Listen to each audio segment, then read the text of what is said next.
Modeste Madoré, artiste illustrateur, est en exposition à la bibliothèque départementale jusqu'au 17 septembre. Pour ceux qui ne le connaissent pas, voici un extrait de sa biographie. Modeste Madoré est né dans la seconde partie du XXe siècle à Paris. Illustrateur autodidacte paresseux mais précoce, il se lance dès l'âge de 3 ans dans la carrière de dessinateur animalier. Le succès est fulgurant, mais ne renverse d'admiration que son entourage familial. Illustre inconnu, Modeste sait que pour devenir un illustrateur connu, il doit mûrir. Il dessine énormément, grandit un peu et grossit beaucoup, pour enfin voir, moins d'une dizaine de décennies plus tard, ses céramiques exposées en galerie et ses dessins animés des albums jeunesse. Il se partage aujourd'hui entre Paris, ville lumière, et La Réunion, île solaire, d'où son tintané d'endives caramélisées et les teintes intenses de ses illustrations et de ses céramiques émaillées. Véritable globe dessinateur entre espadrilles et savate de doigts, son pied balance. Sa main, en revanche, ne se mélange jamais les pinceaux. Alors, c'est l'aboutissement en fait, d'un travail avec lui depuis 2006, en fait,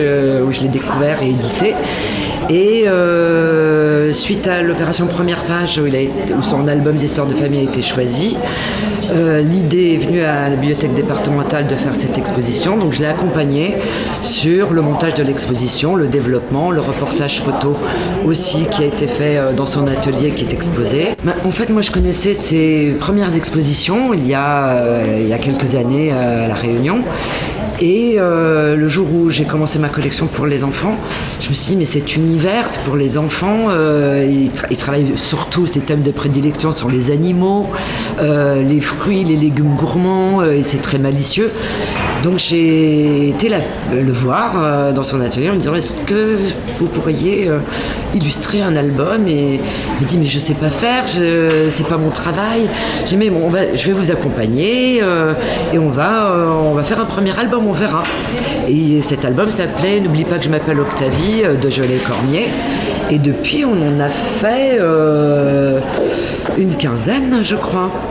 Depuis 2006. Voilà, les gens apprécient, et puis d'autant que, surtout quand ce sont des albums qui parlent de La Réunion.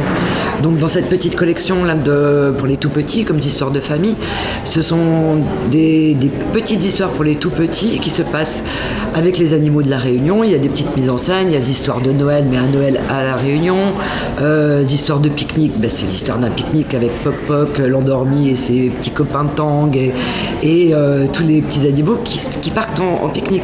Donc tout ça, ce sont des histoires qui parlent vraiment aux parents et qui ont envie de le transmettre aux enfants. C'était surtout un super cadeau parce que je pensais pas avoir une petite rétrospective aussi complète après avoir travaillé depuis peut-être une quinzaine d'années. En fait, c'est l'ensemble de mon travail avec les différents médiums. La céramique, le travail autour de l'illustration, de l'édition, et puis aussi le passage au bois découpé. Et tout est un peu imbriqué selon les thèmes. Je passe d'un support à l'autre. Vraiment 100% tourné autour du monde des enfants. Je crois que c'est sans me forcer. C'est naturel, et puis j'essaye pas tellement de changer. Je pense que c'est assez... l'ensemble est assez cohérent quand même. C'est-à-dire qu'il y a une petite collection pour les plus petits où là je fais texte et illustration. Et je commence un nouvel album pour la collection Océan Baba. Et ça va être une nouvelle aventure de Poc Poc, l'histoire d'un petit endormi qui a déjà eu deux histoires qui lui étaient consacrées. Là c'est une troisième. Alors c'était grâce à l'album Histoires de famille qui a été choisi pour l'opération Première Page. Et après tout s'est enchaîné. Il y a eu une opération plus vaste que le livre juste distribué. Après il y a eu aussi des mallettes qui ont été faites avec des originaux fournis, des créations de marionnettes. Et Laurence Massé après m'a proposé, là c'était vraiment la super cerise, une expo dans ces jolies locaux quoi.